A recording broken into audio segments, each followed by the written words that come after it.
Intellectual لوگ، سمجھدار لوگ، اور آج کی دنیا آپ کو معلوم ہے کہ ہمارے نوجوان طبقے میں بہت بڑی تعداد ہے بہت سمجھدار لوگوں کی ہے، اس لیے کہ ان کی معلومات کا دائرہ بڑا وسیع ہو گیا ہے۔ جدید دنیا میں جو علوم ہے ان کا ایکسپلوژن ہے، دھماکہ ہو گیا، اتنے علوم پھیل گئے اور اس کے اثرات ہیں۔ اخبار بین لوگ بھی جو ہیں وہ بھی ایک طرح سے ہر ایک ان میں سے فلسفی ہوتا ہے، آپ اس سے ذرا بات کر کے دیکھیے، وہ اپنے فلسفے بگاڑے گا، اپنی رائے دے گا، معلوم ہوتا ہے کہ شاید سب سے بڑا سیاسی تجزیہ نگار یہی ہے۔ لہذا وہ لوگ کہتے ہیں کہ ہمیں تو وہ بات بتاؤ جو ہماری عقل کو بھی اپیل کرے۔ یہ جو معاملہ ہے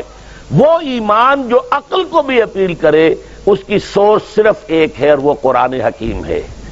مولانا ظفر علی خان نے ایک شعر کہا تھا بہت سادہ انداز میں، وہ جنس نہیں ایمان جسے لے آئیں دکانیں فلسفہ سے، ڈھونڈے سے ملے گی عاقل کو یہ قرآن کے سیپاروں میں۔ عاقل جو ہے انٹلیکچوئل، ایک ہے عام آدمی۔ عام آدمی جو ہے صاحب یقین کی صحبت سے بھی یقین پیدا ہو جائے گا، عام آدمی عمل کرتا رہے گا اس سے بھی یقین پیدا ہو جائے گا، لیکن عاقل انٹلیکچوئل وہ شخص جو کہتا ہے پہلے میری عقل کو اطمینان ہونا چاہیے پھر مانوں گا، اس کے لیے جو سورس ہے، منبع ہے، سرچشمہ ہے ایمان کا، وہ صرف اور صرف قرآن ہے۔ اس میں غور و فکر کرے، انسان اس طرح قرآن کو پڑھے کہ وہ براہ راست اس کا مفہوم اس کے دل کے اوپر اترتا چلا جائے۔ جیسے علامہ اقبال نے کہا ہے کہ تیرے ضمیر پہ جب تک نہ ہو نزول کتاب، گرہ کشا ہے نہ رازی نہ صاحب کشاف۔ قرآن تو تمہارے اپنے قلب پر نازل ہونا چاہیے، اور یہ اصل میں ان کے والد نے کہا تھا ان سے۔ بالکل بچپن میں علامہ اقبال چھوٹے سے بچے تھے، ان کے والد تھے ذرا صوفی منش آدمی تھے، وہ شیخ نور محمد۔ وہ آئے فجر کی نماز مسجد سے پڑھ کر آئے تو دیکھا کہ اقبال جو ہے بچہ وہ قرآن پڑھ رہا بیٹھا ہوا۔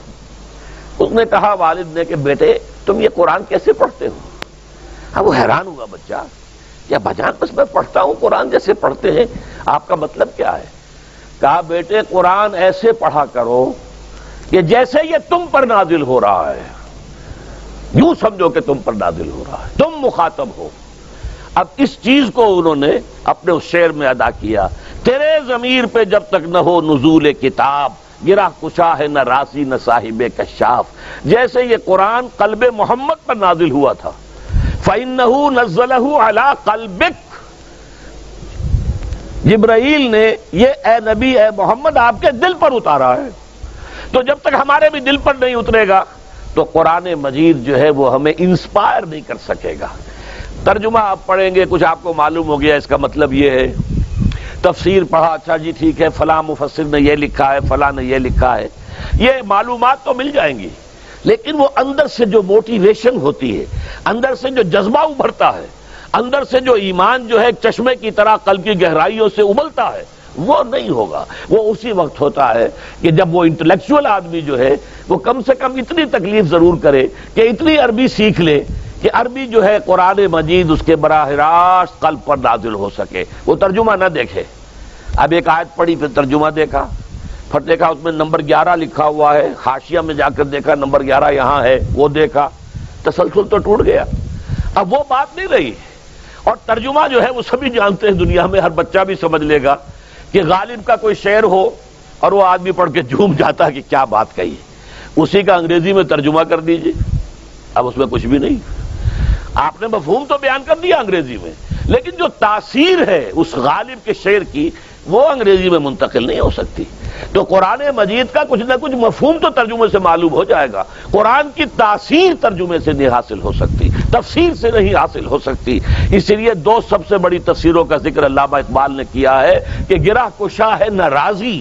نہ امام رازی کی تفسیر کبیر سے تمہیں فائدہ ہوگا اور نہ امام زمخشری کی کشاف سے ہوگا، جب تک کہ تمہارے اپنے دل پر قرآن نہ اترے۔ اور اس کے لیے لازم ہے کم سے کم یہ کہ اتنی عربی انسان سیکھ لے کہ بیریئر نہ ہو ٹرانسلیشن کا، کوئی پردہ حائل نہ ہو درمیان میں، تسلسل نہ ٹوٹے، آپ براہ راست پڑھ رہے ہیں اور براہ راست اس کا مفہوم آپ کے قلب پر نازل ہو رہا ہے۔ تو پہلا سٹیپ جو میں نے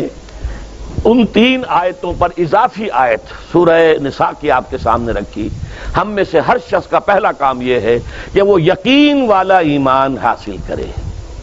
عام آدمی کے لیے صاحب یقین کی صحبت بھی مفید،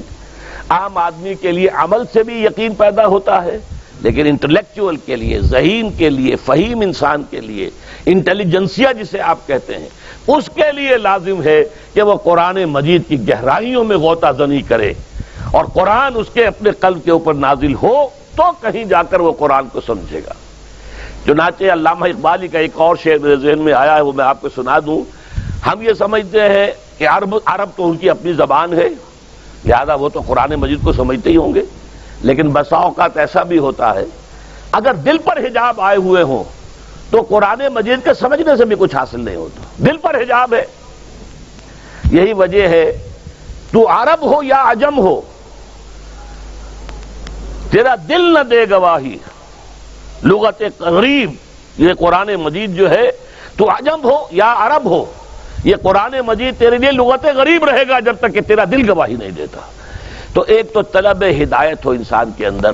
اور دوسرے یہ کہ قرآن مجید کو براہ راست نازل ہونے کا موقع ملے قلب کے اوپر، تو ایمان یقین والا حاصل